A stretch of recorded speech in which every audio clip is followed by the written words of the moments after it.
My sister cheered when Dad hit me at a party of 30. That night, can you imagine your own father slapping you so hard at a crowded party that it knocks you backward? And then your sister, your own flesh and blood, applauds? That night, something inside me shattered, and I made a series of phone calls that systematically dismantled their lives. Now they're begging. My name is Claire, I'm 32, and I learned the hard way that blood does not always imply loyalty. But sometimes the most satisfying revenge isn't about getting even. It's about simply allowing people to face the natural consequences of their own actions. It all started with what was supposed to be a joyous celebration. My younger sister, Maris, who's 29, had just purchased her first home with her husband, Henry, and they were hosting a housewarming party.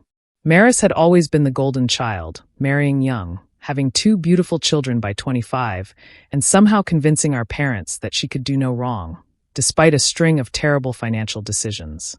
Me. I was the family's disappointment.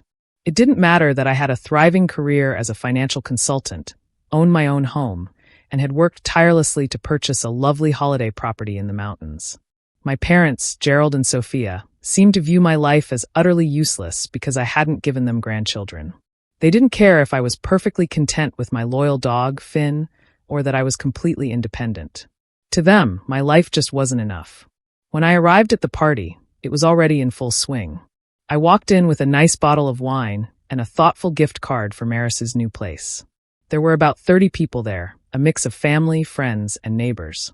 Maris greeted me with a big hug, her smile bright, thanking me for coming. For a fleeting moment, I actually believed things might be improving between us. I should have known better. About an hour in, Maris tapped her wine glass, gathering everyone's attention.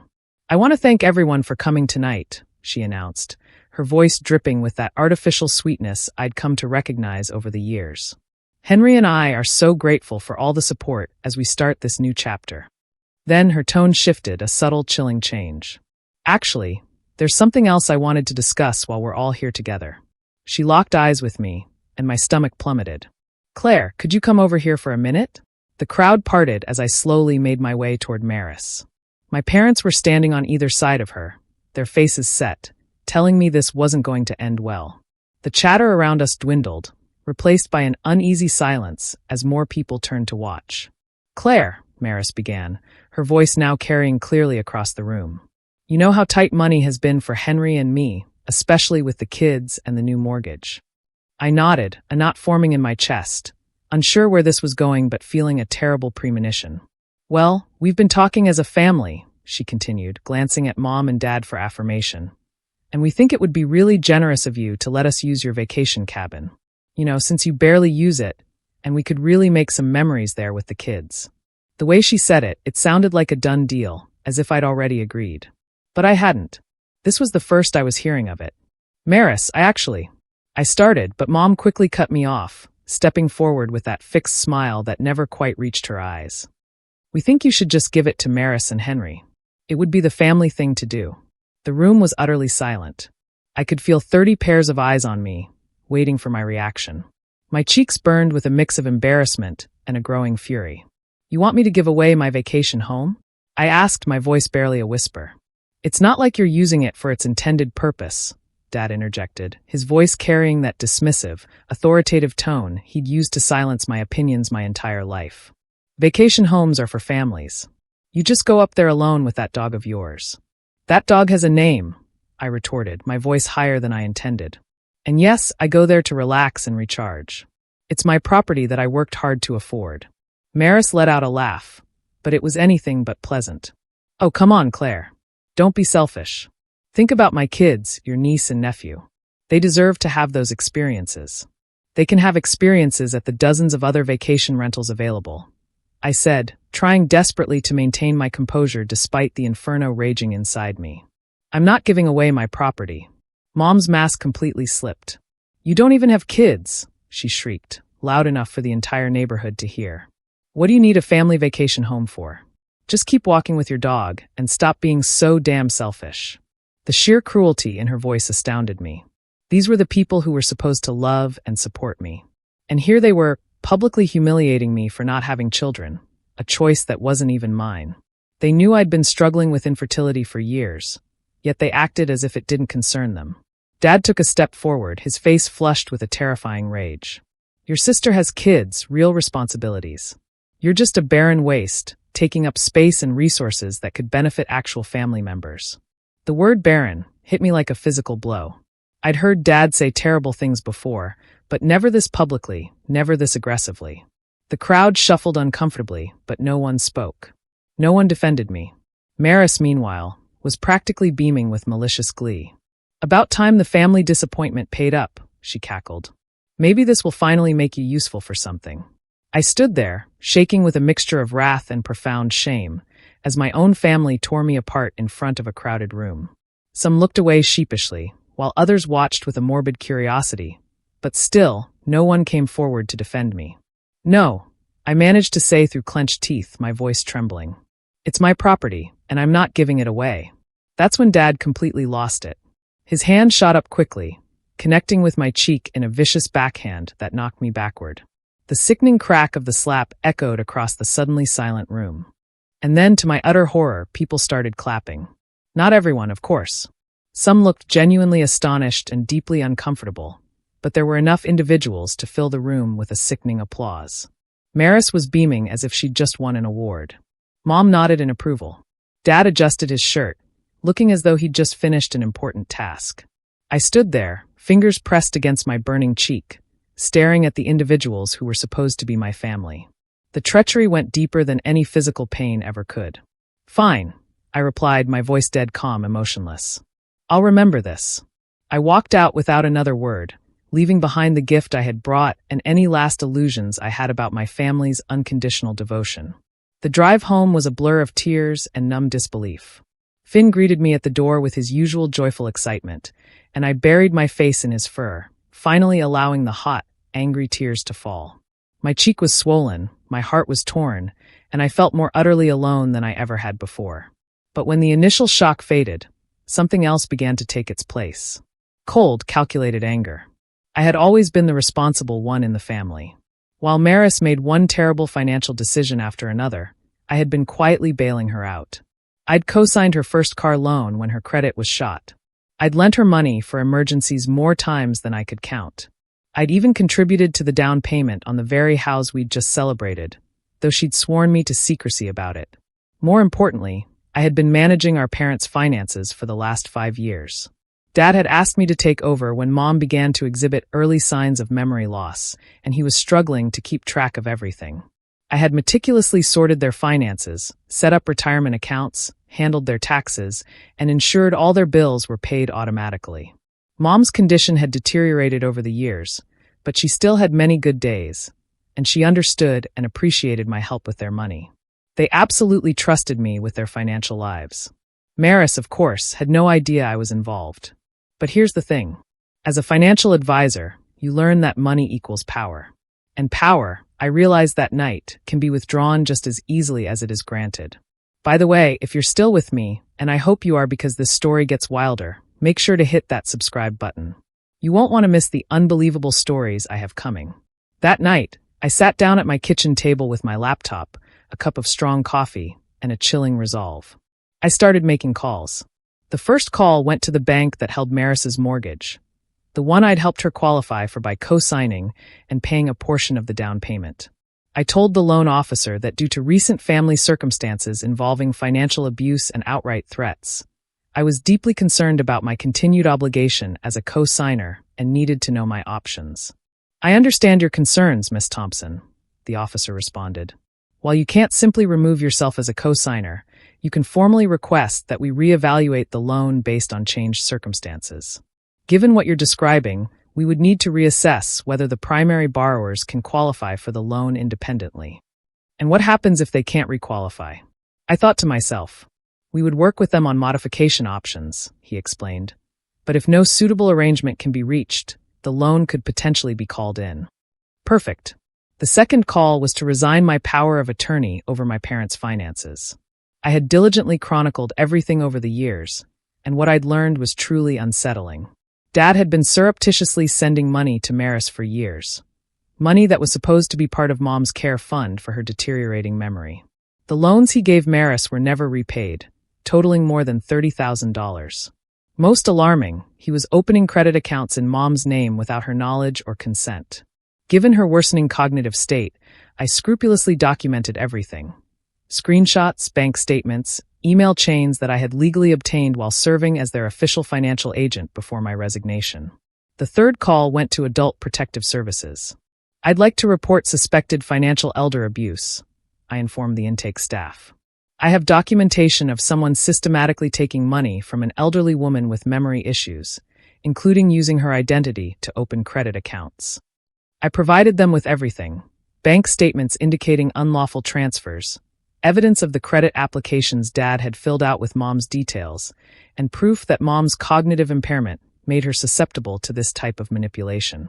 "This is very serious," the worker informed me. "We'll need to start an investigation immediately. In the meantime, we'll need to freeze the accounts in question to prevent further exploitation." The fourth call went to Maris's employer. Maris worked as a bookkeeper for a small family firm, and I happened to know that her supervisor, Ms. Benton, was quite particular about her staff's financial integrity. A quick check of public records revealed that Maris had multiple recent judgments against her for outstanding debts, which she had conveniently not reported during her employment. I didn't make any accusations. I simply asked Ms. Benton whether she was aware that Maris had hidden financial judgments that could influence her bonding insurance, which was required for her role managing the company's finances. The fifth call went to the IRS. Dad's loans to Maris, which were never repaid and totaled more than $30,000, are technically considered taxable income if forgiven loans exceed a particular threshold. And if Maris had accepted these funds without declaring them, it would be tax evasion. I gave the IRS complete evidence of every transfer, loan, and gift that exceeded the annual limit, all of which I had legally received through my duty as Mom and Dad's financial agent. But I wasn't finished yet. The sixth call went to Child Protective Services. Now, let me be clear. I would never make fraudulent claims about child welfare, but I didn't have to. Maris's social media was a goldmine of concerning information that she'd posted herself, including photos of her children in situations that CPS would undoubtedly want to investigate. Posts about leaving the kids alone while she went out, and comments about using medications to help the kids sleep so she could have adult time. All information publicly available. All screenshots documented. All of it actually disturbing for children's welfare. I just gathered everything and sent it along with a request for a wellness check. Henry's boss was the last person I called. Henry worked in construction, and his employer had very strong standards about domestic abuse, including insurance liability and job site safety. The images I'd taken of my damaged face, together with witness testimony from some of the more decent people at the party who were shocked by Dad's actions, provided a clear picture of a family dealing with major violence issues. I never accused Henry of anything. I merely provided the facts on the family atmosphere and let the firm decide whether it fit their employment standards. Then I sat back and waited. It did not take long. 3 days later, Maris called me. "What did you do?" she screamed into her phone, her voice laced with panic. "The bank is calling our loan. They want the full balance in 30 days, or they're starting foreclosure." I removed myself as a co-signer. I explained quietly, my voice calm and steady. "It's my legal right. You can't do this. We'll lose the house," she wailed. "You should have thought about that before you decided to publicly humiliate me and demand my property." "Claire, please." Her voice abruptly shifted to a phony tenderness. "I'm sorry about the party. Things got heated. But you can't punish my kids for your actions. The ones you were so concerned about having vacation memories with?" I mused. Maybe they should ask their grandfather where all their grandmother's medical money went. The line went silent. "What are you talking about?" Maris inquired, but her tone had shifted again. She knew. "Adult Protective Services is very interested in Dad's financial activities," I remarked with a smile. "Apparently, stealing from a dementia patient is a serious crime." Who knew? The second domino dropped the following day when Dad called. "Claire, we need to talk," he said, trying desperately to sound authoritative, but with a palpable sense of panic. "There are people asking questions about Mom's accounts." "I'm sure there are," I said. I turned over all the financial records to the appropriate authorities. "You had no right," he thundered. "I had every right. You gave me power of attorney, remember? That means I'm legally obligated to protect Mom's interests. Funny how that works." "Those were family loans," he insisted. Those were thefts from a vulnerable adult, I explained. The police seemed very interested in the fact that you opened credit cards in Mom's name without her knowledge. The hush that followed lasted for quite some time. What do you want? He finally inquired, his voice defeated. I want you to face the consequences of your actions, I told him. Just like you made me do at Maris's party. The third domino provided the most satisfaction. Maris lost her position after Ms. Benton found not only the concealed financial judgments, but also some innovative bookkeeping Maris had been using to cover her own money problems.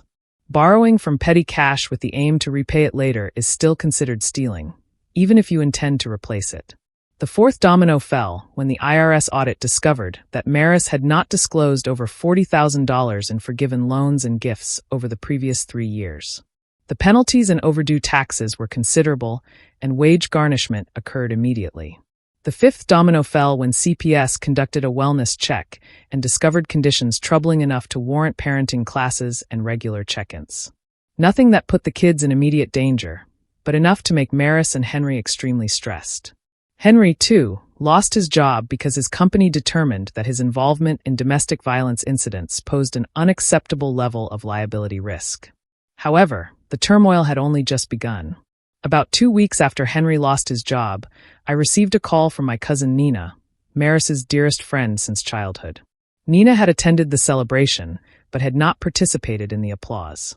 In truth, she had been horrified the whole time. "Claire, I need to tell you something," Nina began, her voice quivering.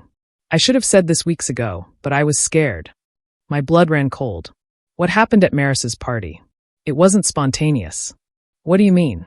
I asked, a new wave of unease washing over me. "They planned it," she explained. "I overheard Maris, your mom, and your dad talking before the celebration started, and Maris mentioned that she had been working on getting your cabin for months. She said you were too self-centered to give it up willingly, so they had to exert familial pressure in front of witnesses. You couldn't back down. The treachery wound deeper than I had anticipated. They intended to ambush me. Maris clearly stated that if they did it publicly, you would be too embarrassed to decline," Nina explained. "She laughed about it, Claire. She said something about how you always crumble under public pressure, and that you'd probably just hand over the keys to avoid more confrontation." I felt nauseous.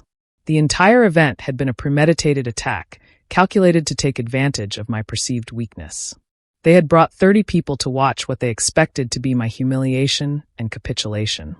"There's more," Nina added, her voice barely a whisper. "After you left, Maris boasted about how she'd been warming you up for months with sob stories about money problems. She claimed she had been documenting every time you supported her financially, so she could use it as proof that you always cave when family members need assistance." "Evidence for what?" I asked, my voice tight. "She intended to take you to court if public shame did not succeed. She had this belief that because you had been financially supporting her for years, you owed it to your family to continue. She thought she could persuade a judge to order you to sign over the cabin as part of a family support agreement. The audacity was simply amazing. Maris had been preparing a court case to seize my possessions, using my own generosity as leverage. Why are you telling me this now? I requested an explanation. Nina was silent for a moment. Because Maris phoned me yesterday. She is desperate. Claire, she is considering suing you for purposely wrecking her family. She believes that everything is happening because you are vengeful, not because she and your parents violated the law. I am not sure what she is planning, but she has been inquiring about your income, employment, and where you spend your time. She's also been attempting to persuade mutual friends to join sides, telling them that you're a heartless monster who is destroying innocent children out of vengeance. This was exactly what Maris would do. Play the victim while refusing to take responsibility for her actions. But now I had advance notice, and I planned to utilize it. "Nina, I need you to do something for me," I told her. "If Maris contacts you again, I want you to record the conversation. Can you do that?" I guess so. But why?" "Because Maris is about to learn that I'm much better at this game than she ever realized." After hanging up with Nina, I spent the evening further exploring Maris's social media sites. What I discovered was a treasure trove of incriminating evidence that depicted a completely different picture than the sob story she'd been telling everyone. While she was complaining about poverty to me and our parents, she was sharing pictures of costly restaurants, new clothes, and weekend getaways. The timestamps indicated that these posts were from the very same periods that she had been asking me for emergency loans. She'd been lying about her financial circumstances to get sympathy and money from family members. More problematic were the posts in which she boasted about manipulating the system and taking advantage of people who have more money than sense. She'd actually uploaded copies of text messages in which she mocked me for being such a fool for assisting her financially. I took screenshots of everything and prepared a complete file. Then I did something that 6 months ago would have been unfathomable to me. I started my own social media campaign. I published a lengthy post about what happened at Maris's party, complete with images of my damaged face and testimonials from the few decent people who observed the assault. I didn't need to embellish or lie. The reality was bad enough. But I also added Maris's own posts, which showed her luxurious lifestyle while professing financial difficulty, as well as her disparaging comments about people who aided her, all of which were previously public on her own social media accounts. I let her own words reveal her true personality. The post went viral in our social circles. The response was astounding. Dozens more individuals responded with their own experiences of Maris's deceptive behavior, unpaid bills, and history of leveraging family strife to get her way. Several guests stated that they felt uncomfortable during the gathering, but didn't know how to intervene. More importantly, Maris's present neighbors and Henry's old co-workers began discussing their own experiences. Maris had been borrowing money from neighbors with sob stories about medical problems and automotive troubles, which she had been telling me. She owed money all around town and was lying about why. The social media campaign also served another purpose. It established a public record of Maris's behavior, which she would find difficult to contest if she attempted to sue me. Her own statements, posts, an established habit of manipulation. Maris visited my workplace 3 days after my post went up. I was in a meeting with a client when my assistant knocked on the door. "I'm sorry to interrupt, Miss Thompson, but there's a woman here who says she's your sister. She's quite upset." Maris was pacing frantically in the foyer, gesticulating wildly at my secretary as I watched through the glass wall of my office. She looked even worse than she did at my house, unkempt, angry, and desperate. "Please reschedule my 3 p.m. appointment," I calmly informed my customer. "I have a family emergency to deal with." Maris started screaming the moment I arrived in the lobby.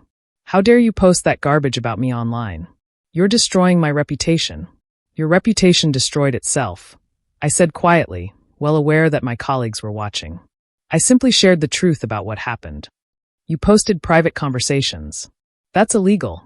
"I posted conversations you shared publicly on your own social media," I quickly clarified. "Nothing I shared was private." Maris's face was flushed with wrath. "You're vindictive, and everyone can see it now. Nobody believes you're a victim. The comments on my post suggest otherwise," I stated. "In fact, quite a few people have reached out to share their own experiences with your behavior." "You turned people against me," she shrieked. "I didn't have to turn anyone against you, Maris. Your actions did that all by themselves." That's when she made a crucial error. Maris took out her phone and began recording, apparently intending to catch me saying something she could use against me. "Say that again," she demanded, raising the phone. "Tell everyone how you systematically destroyed an innocent family because you're a bitter, childless woman who can't stand to see other people happy." I smiled straight into her camera. "I stopped assisting financial abuse and reported criminal activities to the proper authorities.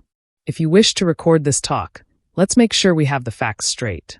I took out my own phone and began recording. "Maris, are you denying that you and our parents planned to publicly pressure me into giving you my property? That's not. Are you denying that Dad has been stealing money from Mom's medical fund to give to you? He was helping family. Are you denying that you've been lying about your financial situation while borrowing money from multiple sources? Everyone struggles. Are you denying that you stood by and applauded when Dad assaulted me?" Maris's face turned white.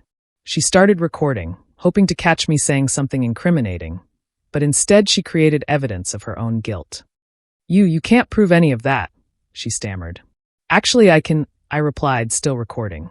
"I have bank records, social media posts, witness statements, and now this conversation where you haven't denied any of it." Maris realized she had walked into a trap. She stopped recording and reached for my phone, but I moved back. "Don't touch me," I declared loudly enough for everyone in the foyer to hear. "You've already been involved in one assault. I won't give you the opportunity for another." Security arrived at that point. My assistant had contacted them when Maris began screaming. Maris turned back to make one final threat as they took her out. "This isn't over, Claire. I'm going to make sure everyone knows what kind of person you really are." "They already do," I said back. "That's the problem." The footage of our lobby confrontation, captured by building security cameras, somehow made its way to social media. Maris's aggressive actions, her inability to reject the claims, and her effort to take my phone created a clear picture of who was the true aggressor in this circumstance. The repercussions were quick and terrible. Maris's remaining friends distanced themselves from her. The few family members who had been attempting to remain neutral suddenly took sides, and it wasn't Maris's. Henry's parents, who had taken them in, began to raise uncomfortable questions about the type of person their son had married. But Maris wasn't finished yet. My attorney called me about a week after the office event occurred. "Claire, I've received some interesting correspondence," he told me. "Your sister has hired a lawyer, and they're threatening to sue you for defamation, intentional infliction of emotional distress, and something called tortious interference with family relationships." I nearly laughed. She's suing me for telling the truth about her behavior. Apparently, her lawyer sent a demand letter asking for monetary damages and a public apology. They're also demanding that you cease and desist all investigation into their financial affairs. What do you think of their case? Frankly, it's crap. Everything you've revealed is either factual or based on your own documented experiences. The truth provides an absolute protection against defamation.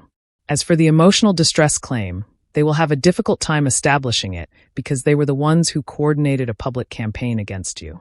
In this context, interference with family relationships is not a valid cause of action.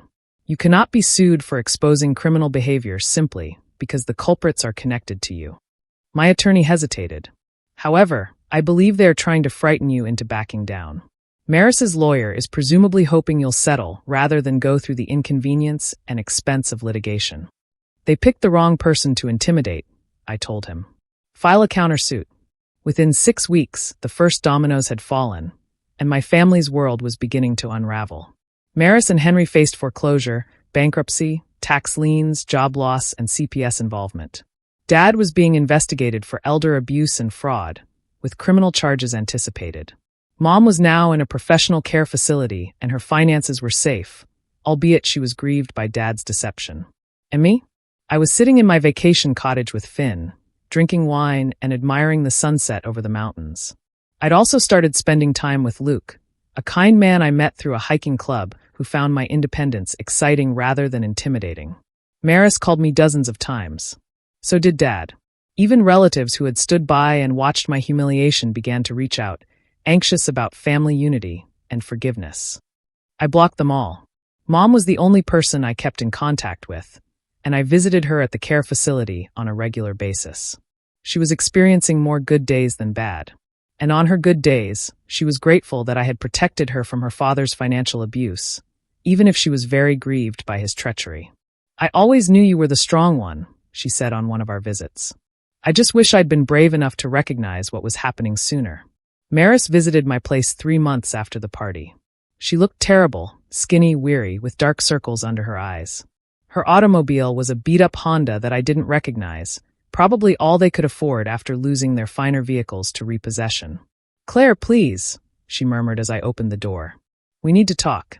"I have nothing to say to you," I responded, beginning to close the door. "Wait," she said, placing her hand against the door. "I know you're angry, but my kids, they don't deserve this. They're going to be homeless." "Your kids are innocent," I agreed. "Which is why CPS is making sure they're in a safe environment with parents who can provide for them." "The parenting classes are humiliating," she added, tears streaming down her cheeks. "And Henry can't find work because of his record. Now we're losing everything." "You have already lost everything," I pointed out. "You lost it the moment you decided to attack me in front of a room full of people for not giving you my property. It was just words, Claire. People say things when they're stressed." "Dad hit me," I quipped. "And you applauded. You stood there and clapped while your father assaulted me, because I wouldn't give you something that didn't belong to you." Maris gazed down at her feet. "I know that was wrong." "No," I replied firmly. "You don't get to downplay this. You planned my public humiliation. You described me as a family disappointment. You agreed with Dad, labeling me a barren waste. You cheered as he hit me. And now you want my aid since dealing with the repercussions is difficult. What can I do to make this right? She pleaded urgently. I contemplated her question for a long time. Nothing, I replied finally. There is nothing you can do. You cannot take back your words. You can't take back the shame. You can't reverse the assault. And you can't deny that you all showed me who you truly are. But we're family. No, I replied, cutting her off. Family does not treat each other in the same way as you treated me. Family members do not gang up on one another. Family members do not physically assault each other. When someone is harmed, family members do not applaud. Claire, I'm begging you. Are you begging me now? I observed. But where was the humility when you demanded my vacation home? Where was your care for my family when you called me names in front of 30 people? Maris broke down and sobbed on my doorway. Part of me felt sorry for her, remembering the little sister I grew up with before she turned entitled and harsh. But the majority of me remembered standing in that room, hand placed against my burning cheek as people celebrated my humiliation. I'm sorry, she said through tears. I'm sure you are, I said. You are sad that you are facing penalties. You're sorry your idea backfired. You're sorry you're losing your home, career, and nice lifestyle. But are you sorry for the way you treated me? Are you remorseful for years of taking advantage of my generosity? Are you sorry you stood by when Dad called me a barren waste? She glanced up at me, and I could see in her eyes that she was remorseful, but only because she had been apprehended and only because her world was collapsing. She didn't apologize for hurting me. She apologized for becoming upset in return. Goodbye, Maris, I replied, closing the door. Over the next few months, I learned through common contacts that Maris and Henry had moved in with his parents in another state after losing their home when they were unable to satisfy the adjusted loan terms. Dad eventually pleaded guilty to various crimes involving elder financial exploitation. The family members who had witnessed my humiliation were now suffering with the social consequences of their association with the affair. However, the legal procedure has gone slowly, as it always does. The IRS probe lasted almost a year. The elder abuse case took 18 months to resolve in court. Maris's many financial schemes were scrutinized by multiple agencies over a 2-year period. And me? I was prospering. I'd obtained a promotion at work, thanks in part to the relief of no longer having to deal with my family's financial crises. My social life improved considerably after I stopped spending every weekend dealing with Maris's latest emergency or Dad's demands for family reunions, where I was treated like a second-class person. Finn and I spent our weekends in the vacation cabin, hiking, reading, and enjoying the solitude. I'd started seeing Luke, that nice guy I found through a hiking group, who thought my independence was attractive rather than dangerous. Most significantly, I had understood the distinction between being alone and lonely. I'd been lonely for years, surrounded by family members who only saw me for what I could offer. Now, I was alone by choice, but I had true friends, meaningful work, and a sense of self-worth that no one could take away. Finn remained my trusty friend throughout, and Luke had become a vital part of my life, someone who valued me for who I was rather than what I could give. The truth is that I did not destroy my family. They wrecked themselves with their selfishness, entitlement, and brutality. I just stopped letting them evade the repercussions of their decisions. People occasionally ask me if I feel bad about what occurred. The answer is no. I'm sad that it came to this. It's unfortunate that the individuals I loved turned out to be so different from who I believed they were. But guilty? Never. They made their decisions that night at Maris's party. They chose harshness over kindness. They selected public humiliation over private discourse. They chose violence over respect. They chose to treat me as an ATM rather than a family member. I simply decided to cease pretending that their behavior was okay. Maris was working in retail and living paycheck to paycheck when I last heard from her. Dad's legal problems were continuous, and the stress had a negative impact on his health.